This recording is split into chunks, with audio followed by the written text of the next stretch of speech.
Hello and welcome to GroovesMe.com. This is Mark, and today we are talking about the Nikon Z, Z6 and Z7. This video is just trying to correct some of the stuff that's out there. I don't know where they got it, but it's not a Nikon official thing, and I'm not related to Nikon at all, other than I can do my own homework. As you can see on the screen back there, this is the Nikon Z7. It's a gorgeous body. It looks awesome. I don't know where they're getting all irritable and stuff, and maybe just that it's not Sony.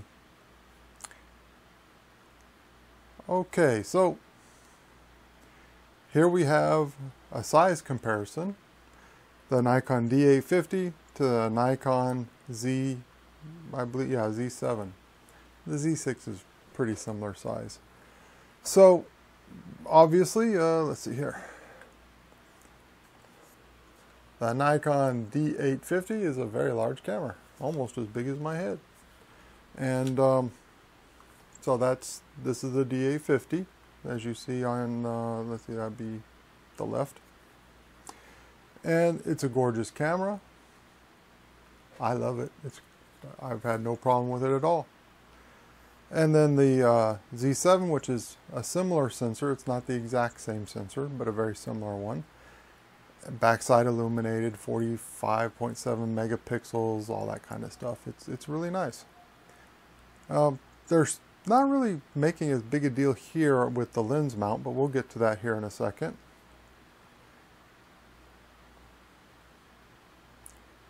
Alright, so the backside of the camera is compared. Obviously, the very first thing you should notice, it's missing the side buttons right there. Those are important. I think that, you know, in a lot of ways, the D850 is a better body, provided you want to use an optical viewfinder. You know, people get themselves all clustered over silliness, and they feed on each other, and the next thing you know, well, the A7R and the Z7 and the mirrorless, the reason Nikon's original mirrorless bombed is they listened to the market. The market said, well, a mirrorless camera should be small, light, easy to carry, have small lenses. You know, in order to do all the things that Nikon's focus groups and research showed, they built the Z1, I mean the Nikon V1. Wonderful little camera, took awesome little pictures, but the professional market just panned on it because, well, it had a 1-inch size sensor or something like that. I don't know the exact sensor size, but it was a small sensor. So, you know, they would have panned on it if it even was like a crop sensor like the D7200 here. So people are crazy. But anyway, to my preference, the D850 is a better body just because of the inclusion of the buttons here. A little bit more space on the grip here. And that's with the F mount. The Z mount lens is even bigger. And from what it looks like, it'll come closer to my knuckles, which some lenses that might be a problem. I'm not sure. We'll have to see. What else? The main buttons are fairly similar. The dials here, which they have a multi-purpose dial on the rear. The AF and the little buttons are close enough in the same spot. It has a lock on it. Alright, so there was some camera stuff there. I'm not even sure what happened. I was still recording, but I heard a click, so I had to go check it. So I was talking about how I preferred a full frame body grip. Obviously my hands are fairly huge because, you know, these look like a much larger camera, but in my hand, it's a tiny camera. So I was saying, that all the buttons in the layout is fairly similar. The main ones are down here in the bottom, and the AC kicked on, you guys might hear it. So these buttons are slightly different. I'm okay with that. It's not a big deal to me, other than by losing these buttons, you lose a lot of functionality. And then one of the other sets of... Okay, so this is the mount. We'll get to the other button differences here in a second. It's a big deal. There's a new mount. There's a new mount in town, and the Z mount will dominate all mounts. You know, drama aside, it's a much larger mount, 8mm larger. And, you know, another joke, just ask your wife if size matters, you know. And 8mm, hey, that's a big difference. Just ask her.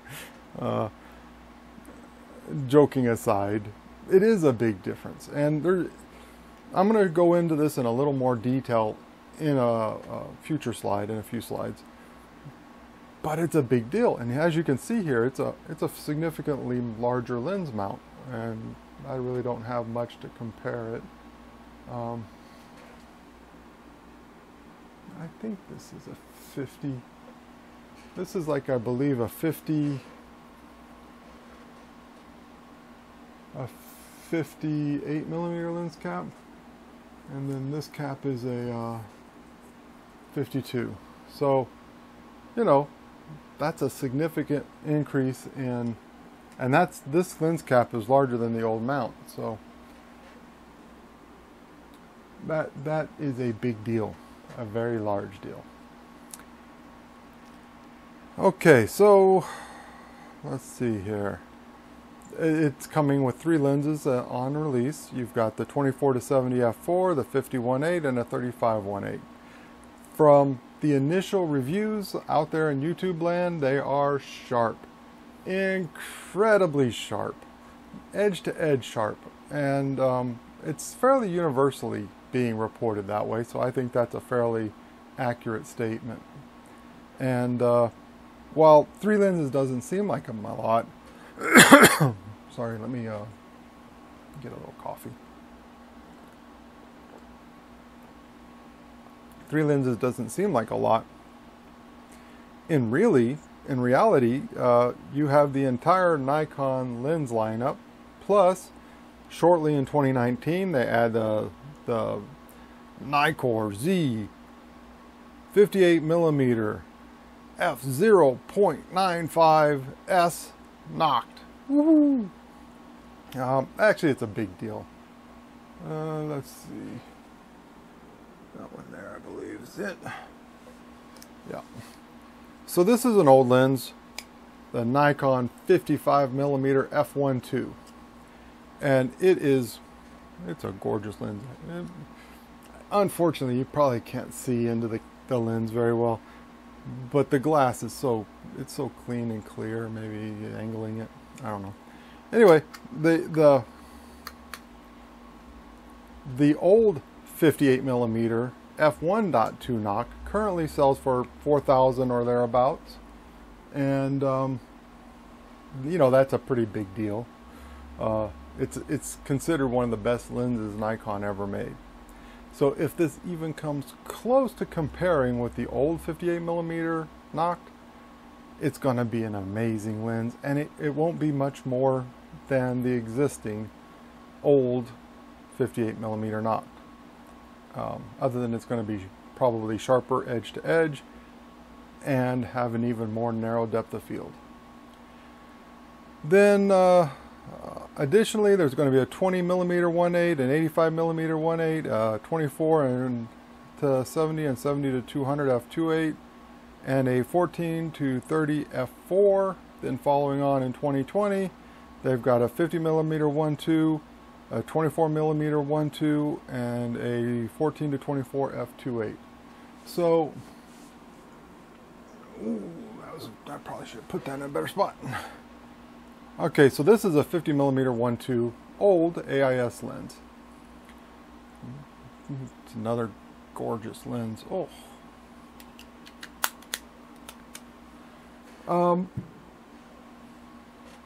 That's a big deal. So, what do I think of the lens lineup? I think they started out right, they add on right, and you know, in 2020 they will be adding on some of the, you know, a few more of exotic lenses that people like, and they'll be really well set. Now, from my opinion, if I was buying one of these systems today, and I was thinking about it last night whether we should or shouldn't, and my wife and I chatted about it, and well, we're probably not for the next year. Maybe towards the end of 2019 we might add one on. Most likely it'll be a Z6, and our plan for lenses when we pick it up will be, we'll get the Z6, the 24 to 70 f4, the 14 to 30 f4, and the 20 millimeter 1.8. And we'd probably wait and see whether or not we're going to pick up like a 50 millimeter 1.2, depending on how and we might, instead of getting the 20 millimeter, we might wait for the 24, depending on how great the 20 is. If the 20 is good, I would get it over the 24. But if the 24 is significantly better, I would pick up the 24 over the 20. So that's our plan. I don't think, you know, with a mirrorless, I don't know that I would do an 85. I got an 85 over there, but I won't parade it around. I don't know that I'd go with an 85. That one's a hard one because it's a great portrait lens. And if you're a portrait photographer, they would make a great lens for you. But from the standpoint of how I see this camera being mainly utilized, I don't think it's really a good lens for the system or for people who are, you know, normally going to be using it. I see this camera as a second body. So you have your D850 for your primary body, and then you pick up a Z6 as a secondary battery to do 4K video, stuff that you'd want to use mirrorless for, maybe have another inexpensive body for time lapse, so on. You know, it would be a wonderful camera. Everything of it so far, I think it's going to be an awesome system. And if you're a Nikon shooter, I think it's going to be great. So here's the big deal. The FTZ adapter. This is going to be huge. You see this lens? Oh, that is the 85, although that's an 85 manual focus. Where'd my 55 go? It's about the same size. I must have put it over there. Yeah, there it is. Well, this is about the same size as the 55. Very similar, you know, glass and everything. So my 55 I can't use on, hello there, my 55 I can't use on my professional level cameras. It is a non-AI, pre-AI lens. I've been looking for a 55 AI lens, but I can't get one. So, you know, on this camera, I can use the 50mm f1.2 because it's an AI lens, but I can't use my 55 over there. Bad. I should have put it over here. Oh well. So, but like I said, it's about the same size, and that's what I didn't think about it. It looks just like this guy, almost. Well, it's fluted. It has the fluted. I prefer the fluted rib right here, focusing ring myself. It looks better in my opinion. But that's neither here nor there. So you can use the non-AI lenses on the Z system with the FTZ adapter, and that's gonna be epic. I have a lot of old lenses for my old, you know, f2 and Nikon F, and you know, my Nichromat, actually Nichromattes. I have two of them. I have an FT and an FTN, if I remember right. And so I have a lot of old Nikon lenses that are pre-AI. So this adapter is going to be epic. I will have so much enjoyment. That's one of the reasons I was, you know, going back and forth yesterday about whether we should pre-order. And we had actually thought about ordering the mirrorless before we bought the D850. And we decided that the D850 is a better fit. You know, we both agree. We both have different reasons we think we want the mirrorless, but we both love, you know, Lois and I both love the D850. It's an awesome camera. So this FTZ adapter on the Z7 or the Z6 is going to be awesome. Awesome. These old lenses, you know, I almost hate moving again, but these old epic glass lenses, they don't make them like this anymore. They are excellent, and I have a lot of them. So that's going to be great. All right, so as you can see on the top here, that's where I was getting at earlier when I moved and it was a different screen. The top, instead of this old LCD panel like here, you get the modern, I think it's actually an ink display even, not a LCD. It stays on all the time, is a excellent aid to your camera. I don't even mind the old one, other than, you know, 1980s Casio watch is, you know, it just doesn't seem like it fits with, you know, 2018 camera that's state of the art. So it's great Nikon added that. Quite a few people have complained about the mode dial on the camera. It's using a mode dial similar to this D7200 here. You've got the U2, U1, U2, U3 modes on it. You have an auto mode, which is great. One of the things I think their professional bodies is missing is an auto mode. And then you get the PSAM modes. And so it's very much similar to this, and some people are complaining about that. I don't know why personally. I think it's fine. But the more professional mode dial, where you've got the 4 buttons on top, and then this, you got to push here and turn from single, continually slow, all that. 601, half dozen of another. I'm fine with either of them personally. I do like having the white balance button here, the exposure and quality menus easily accessible. So I like this, but if they were to put those modes on here, I'd be fine with it too. So, comparisons. The D850, I think, can grab stills in 4K video, but I'm not 100% certain. I am certain that with the new Nikon Z6 and Z7, you can grab stills out of 4K video. You just press your trigger, it prints a, you know, it makes a still of that frame, and it should be in focus, depth of field, all that. So of at least the settings you're using in your video. So originally this feature showed up on the Nikon D4, but obviously the D4 had HD video.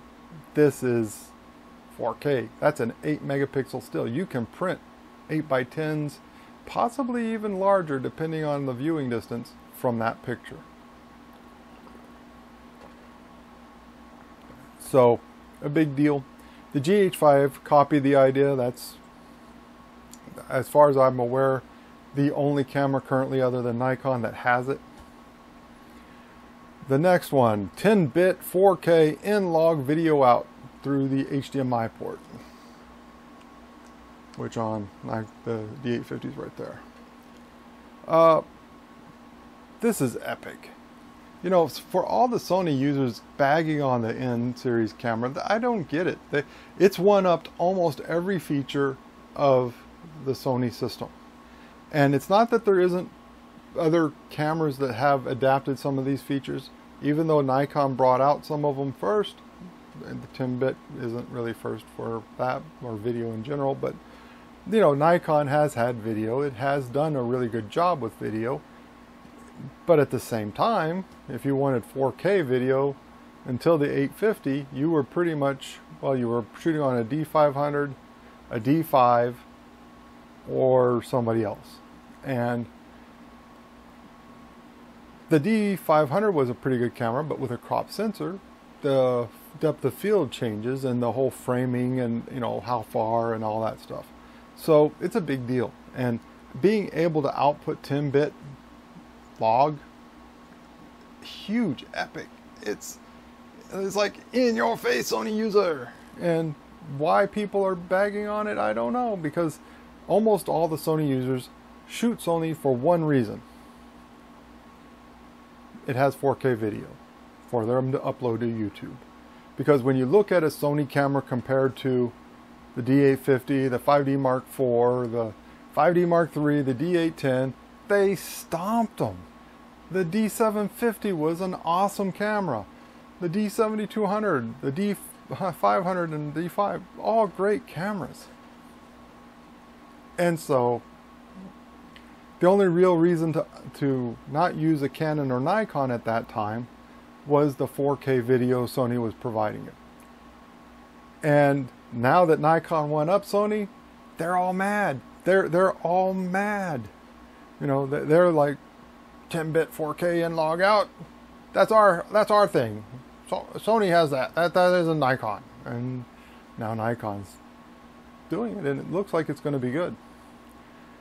So versus the A7R3, 8-bit, A7 III, 8-bit, A9, again 8-bit. All right, so in-camera 4K time-lapse and 8K and interval shooting, just like the D850, and for that matter the D7200. Big deal. Why doesn't Sony put in interval timing? I mean, it's a big deal. Well, some people dislike it. You know, Snap Bridge works excellent for me, and that's a major selling feature. And unfortunately, it was one of the reasons I bought the D7200 over picking up a used D7100 or whatever, was that it was being marketed with Snap Bridge, except it doesn't have Snap Bridge. Kind of disappointing, but eh. So in-camera time lapses. The rear Tilty Screen, just similar to this one, is a I don't think I have any pictures on there to show. Is a 2.1 megapixel touchscreen, just like this, and pretty close to the same size. It looks like the edges of the screen are maybe a little bit thinner, but that's a big deal. That's over double the resolution of the A7R III. It has, wait for it, a 920 or 0.92 megapixel rear screen. 920K, or Nikon is 2100K, 9.1, or I mean 2.1 megapixel and 0.92 megapixels. Big deal. Why they're using K instead of megapixels, I'm not sure, but eh. Big deal. The Nikon will have, and so far people who are in the field that have used both cameras are saying, class-leading EVF. To put it in comparison, you've got a Hasselblad X1D that has a 2.36 megapixel EVF. The Sony A9 is close, a 3.67 megapixel EVF. The Sony A7R III is again a 3.67 megapixel EVF. The Sony A7 III is disappointing with a 2.35 megapixel.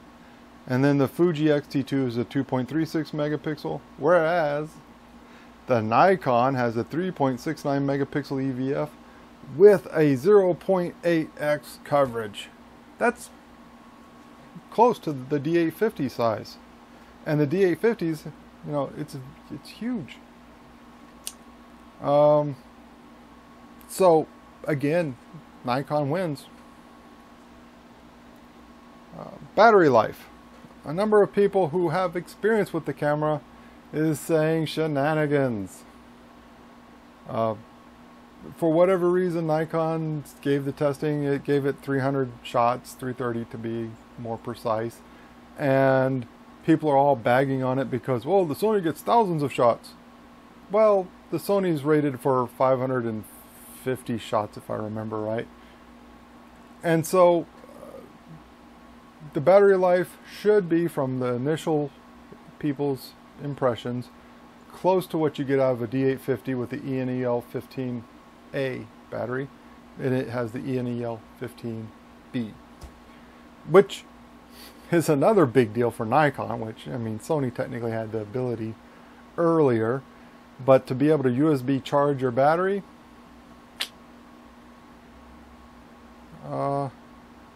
okay, so that's the battery. The 16mm flange, and then the new Z mount. I just don't have a good way to show. I guess this 85-1.8 lens will work.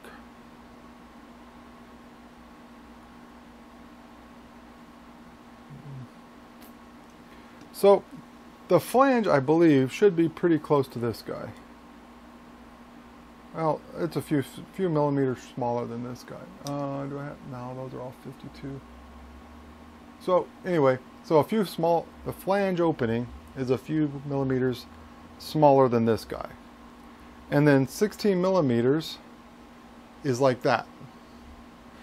And so what that allows is really, really amazing edge-to-edge sharpness when Nikon is developing new lenses for this new Z mount.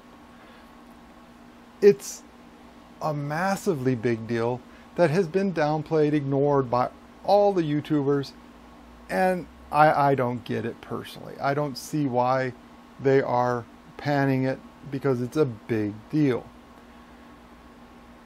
But they have, and you know, it's, you know, right now it doesn't seem, there's 3 lenses, but as these new lenses come out, like I said, those 24 to 70, 70 to 200 2.8 lenses, they might be epic. You know, this is one of those situations where you can put almost medium format sized glass on a full frame camera and get edge to edge sharpness like you do out of medium format with very shallow depths of field. This thing, you know, it very likely is going to be a Hasselblad X1D killer. It just, you know, like the D850 already fairly well does that. But it's a big camera, and it's not mirrorless, and it's blah, blah, blah, blah, blah. It doesn't have 16-bit color depth, and that's significant if you're doing, in particular, press work or, you know, magazine work. Less an issue on the web, but it still can be an issue. You know, most people's monitors don't display the color depth that your camera can handle. A lot of them are barely pushing 8-bit. So, then the native FTZ adapter, like I said, allows you to use all those old glass. And while you can't use these, this is a 50 f 1.8 D lens. You can't use the D lens. You can attach it and it will meter because it has the electronics, but it won't autofocus. Whoops, I'll have to pick that up after. Alright, so the FTZ adapter is another huge deal because This is the first mirrorless camera with a native lens mount to mount legacy glass. And it gives Nikon a huge leg up over everyone outside of Canon here shortly. And Canon might bring out something that surprises people, but you know, we'll have to wait and see. But it could be really awesome, and I suspect it will probably be doing its best to compete with Nikons. So, who is Nikon marketing this camera to? Well, Nikon users, of course. Duh.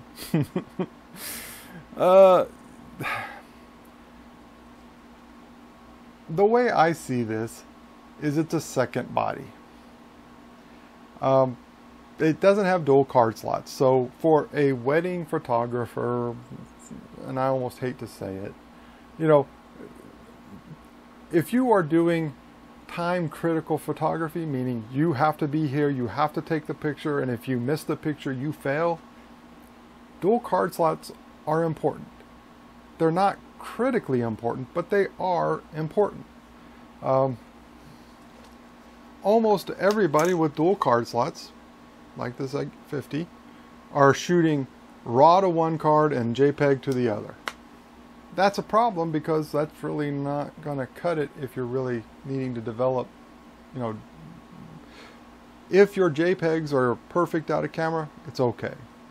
If you do much in the way of post-processing on your images, the JPEG file is going to leave you lacking, and while you can still deliver something, it's a long way from a RAW file. And if you were to try to shoot RAW to both cards, you're going to slow down your photography quite a bit. More so on a Sony than on a Nikon, but it still is a slowdown for your system because you have one fast card, one slow card.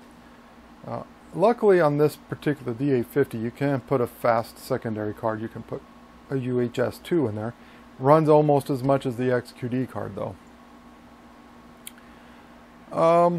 So that said, a number of users, Sony users, are sitting on old Nikon legacy glass. They use it in their video productions. So for those users, going to a Nikon with a native mount and being able to access 10-bit log, I think that a number of Sony users are going to switch, in particularly those who are already or previously were Nikon users, will switch back and switch to Nikon. Will it be a groundswell? No, Nikon isn't even trying for that. They're trying to actually make it so that Nikon users do not need to go to another party to get a video camera. That's really what their effort is for this camera, is to provide you with an ability to shoot mirrorless video in 4K like the cool kids do. Personally, I have no trouble shooting video with the D850. I'd never had any trouble shooting video with the D7200. Concluding thoughts. Z versus the DSLR, D850 or D750. Well, I have a D850. I chose it specifically over the Z prior to the launch of the Z, even though I knew at the time what date the Z was going to launch. I wouldn't go back and change my mind. That said, I think that the Z makes a very compelling second body, and I would pick one up probably in 2019, maybe 2020, early, depends. We'll see. But I personally really enjoy the D850. My wife really enjoys it, and that's good. So, do you pick up a Z over a D850? Depends on your use. If you're using the camera primarily as a video camera and you pick up the Z6, I think that the Z6 is a better choice for video than a D850. If you're using it primarily as a stills camera, I personally don't think there's enough weight difference to justify, as we've talked in the previous videos I've made, and we'll talk again. The weight difference is so small, unless you're using like a Nikon, you know, V1 series camera, that it doesn't really, you know, like from the standpoint of a photographer, you're backpacking with a 3-pound lens and a 1 pound, 1.2 pound, 1.5 pound, 1.8 pound body, whether it's 1.3 or 1.5 or 2 pounds, that 1 pound really isn't that the problem. I mean, the body itself adds a little bit of weight to your pack. Your glass adds a lot of weight to the pack, and then the extra batteries and other accessories that you might take with you. That's just that. I don't see the advantage for a mirrorless camera outside of the realm of video. And while I think there is a place for still shooters to use a mirrorless camera, in general, stills are served very well by a practical DSLR with an EVF. I mean, OVF, optical. I personally prefer it even. So Z versus the world. That's Nikon Z series versus the Sony A7s, the Fuji XTs, and so on. Panasonic GHs. I think they are on notice that Nikon and Canon are no longer going to sit in the sidelines of the video mirrorless camera, would be a good way to put it. Nikon is a professional stills camera company. That's what they see themselves as. And, you know, for anybody old enough, you know, some of these guys think Nikon's never been a video company. They're wrong. What's this right here? Nikon Zoom 8. A gorgeous little lens on it, and great little 8mm. Let's see, where is the opening?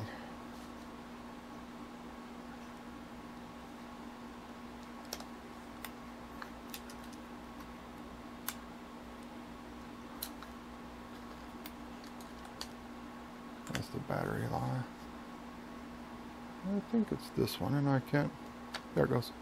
You know, reel-to-reel tape, or not tape, but 8mm. An awesome little camera. I wish that 8mm was still usable.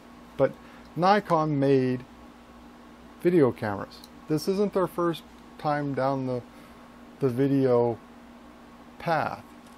And it's, you know, the problem is so many people on YouTube are kids. They are just babies. They don't know the history of the world, and they don't care to know. You know, the fact that Nikon was actually one of the better professional 8mm camera companies, they don't know it. They never saw it. They never shot 8mm in their life. At best, they might have seen an old 8mm tape camera. I don't have any of those around right now. Do have them, but I don't have one right here. But serious, they just don't know. And so this isn't Nikon's first shindig with video. It isn't going to be their last either. They're going to constantly do. They brought out the D700 with video. I don't understand why anybody thought that they weren't doing video since the D700, the D3. For a number of reasons, some of the earlier cameras didn't have video. For instance, their CPUs were not capable of producing a video in the codec that's playable. If they did, they were limiting it to, you know, a few hundred pixels. That's the way video was done back in the early 2000s. Outside of that, you were using a digital analog tape to, you know, record your video on 8mm tape. That's how it was done in the early 2000s, the late 90s, the mid 90s, the early 90s to a limited extent, but back in the early 90s it was more the older tape, and then, you know, when you go back into the 80s it was more the 8mm and then VHS type tape camcorders. So it's not Nikon's first foray into video. These people don't know what they're talking about. Again, Nikon made video cameras.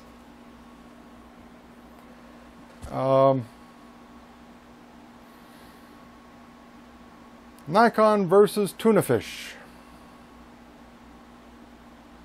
Don't know where that came from. But I tell you, you know, one of those, go to one of those Jewish delis where they have that Jewish rye bread with the seeds, just slightly light color, not as dark as, you know, I like pumpernickel generally, but with a really nice tuna salad on there, toasted perfectly with good butter. Sounds good right now. What do you think? Actually, now that's making me hungry. Better drink some coffee.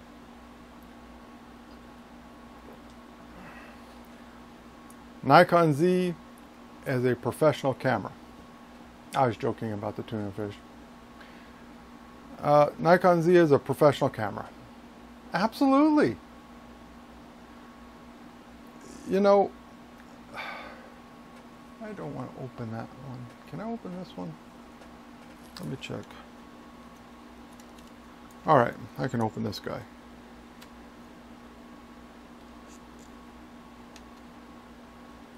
Having a trouble opening doors today. There it goes. Do you see redundant memory cards in this? I don't. What I see is a compartment that, if you're lucky, is light tight, that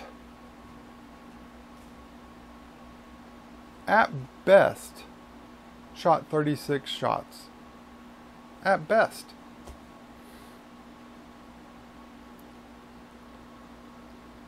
The camera was sensitive to light. If you open the back in the middle of the day and that film wasn't fully rewound, you lost your film. If for some reason the film canister had a light leak when you pulled it out, it's because the case on the outside of the was just open a little bit. Light leaked in, the edge of the film was ruined. I've seen it. I've probably out of my shed have a couple of rolls that happened to. And that was quality film, you know, Nikon, or not Nikon, but Kodak or Fuji, I don't remember which one it was, but, you know, their consumer line, not their pro line, but, you know, normal good quality film. So if an F3 is a professional camera, then the Z6 or Z7 is a professional camera. And the F3 is a very professional camera. It's probably the most successful professional camera ever.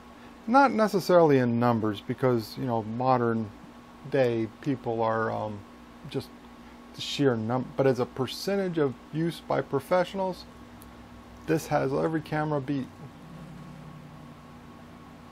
The F2 over there, the Nikon F, the Nikon previous cameras, the really old, the Contax copies, the Nikon S, all professional cameras, all no backup. If they fail, they fail. You know, that's your responsibility as a professional. If you can't handle keeping quality memory cards, making for sure you haven't used them to the point they're dying, you're too cheap to replace them, you are an amateur. The camera, whether it's a little point and shoot, a smartphone, D7200, a D3300 that's recording me, that Yashica LM over behind you guys, whether it's any of those, the person shooting the camera is the professional. He's using a tool, and that's all it is. It's, if you use your tool, you're a professional. If you don't, you're not. That's has nothing to do with the camera, folks. Is a single card professional. That's what I was just showing. You know, 36 shots. You had your 36, and then you were spending 1 minute. Maybe some really super pros, you know, practiced a lot and could get it done in 45 seconds or something. Maybe even a little under, like maybe 30 if you're real fast. But unless you're showing off, nobody ever got it much under a 1 minute mark, because it just takes a while to change out the film. And that's if you had an auto winder, which is one over there. If you didn't, you were winding it. You wind it for a minute to pull it out to change it. So 2 minutes maybe. If you fill up a 64 gigabyte card on a stills camera, you're taking too many pictures.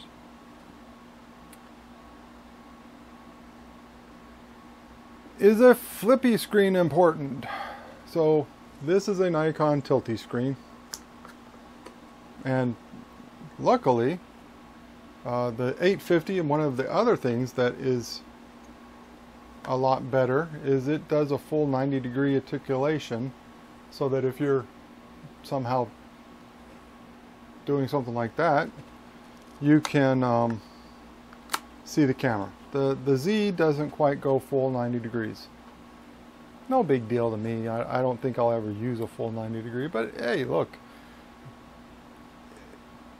I could come up with a reason. I mean, it'd be pretty far-fetched, but you know, you can come up with a reason. So flippy screens, tilty screens, very important. Let me show you something. If this screen popped out and flipped up above this big, large pentaprism, would that be significant? No, not for a professional. You're not supposed to be in front of the screen, in front of the lens. You're supposed to be behind the lens. If you are in front of the camera, like I am right now, and you can't set a predefined focus, you're not a professional. This camera is in focus. I know it's in focus because I set the focus before I sat in the chair. I have my depth of field so that from somewhere right about here all the way to a little bit behind my head is in good sharpness. Good enough for video anyway. So the tilty screen isn't needed unless you can't handle setting your predefined focus point. And I don't. I pretty much can handle it. Sorry. If you can't, take a class. Might help you. But so-and-so said focusing. Been disproven already. The FTZ adapter focuses awesome with all G series and E series lenses, and future series lenses. But a tuber said the battery, again disproven. It does extremely well by most people who have had in the field use. Okay, finally, but I'm a fanboy, a Sony fanboy. Sorry, but you don't have 10-bit N-Log, do you? Enough said. You don't have a flippy screen. You have a little bit of a tilty screen, but not a flippy screen. You don't have an interval timer. You don't have the new Z mount lens that's going to be. Like I said, I am more pumped about the Z mount and that 16 millimeter flange distance than I am anything else. This camera will stomp. As long as Nikon doesn't mess up their optics, it will stomp current mirrorless cameras by miles. And Nikon doesn't mess up their optics. If you go out to Flickr now and look at those Nikon ambassadors that are starting to share their images, they are awesome. And that's with a 24-70 f4, a 50-1.8, a 35-1.8. That's all they have, or adapted glass. The focusing's great, the colors are great, the sharpness from edge to edge is good. There's nothing wrong with those systems. They are awesome. And that's a big deal. So I don't think that Sony fanboys will want to switch systems. You're Sony fanboys, of course. There's nothing wrong with that. If you like Sony, that's good for you. I personally don't like the menus. I don't like their EVF. I don't like a lot of things about the Sony camera. But I think it takes a beautiful picture if you know how to do it. And you're the professional and you can handle your camera. It is an awesome camera. I think that this new Z system is going to beat it, at least in my opinion. I think the one to watch here is what the Canon system comes out. Because while I like Nikon, I'm not switching to Canon. Although I have Canon, I have mostly old film cameras. Well, actually, I don't even have a digital. No, I do have point-and-shoot Canons, but, you know, anyway. I like Canon. I'm not a Canon hater. I'm not even a Sony hater. I dislike Sony fanboys because they're just hating on everything that isn't Sony, and it's stupid. The D850 is an awesome camera. By extension, these Z7 and Z6, especially with that new Z mount, are gonna just be awesome. I think it's gonna be a big deal. Where should I buy it? Oh, well, straight up. First place, go to your local store. For me, here in Phoenix, I go to Tempe Camera. I've been using Tempe Camera, as I've said in my previous videos, for years. You know, 30 some odd years. They've never given me a reason to have a problem with them, and I have never had a problem with them.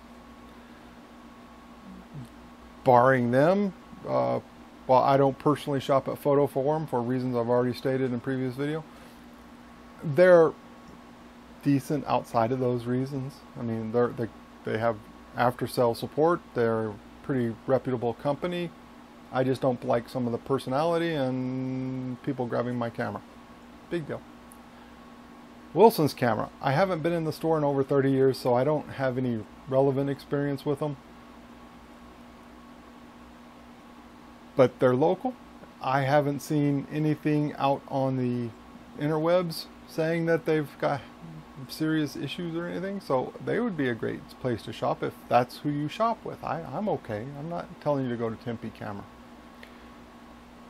If you don't shop at a local store for one of zillions of reasons, I have links down in the description. By all means, use them. It helps support the channel. They are affiliate links, but as I've just stated, I want you to buy it local if you can, because while the little change that it gives might buy me a new XQD card. Actually, over the course of a year, might buy me an XQD card. I sort of jest, but not really. Those things don't pay anything. You know, if you click those links, it does support stuff, and that's great. I appreciate it. But I'd prefer you buying it first and foremost at your local camera store. Secondly, and I don't have affiliate links for them, but Adorama and B&H are great companies.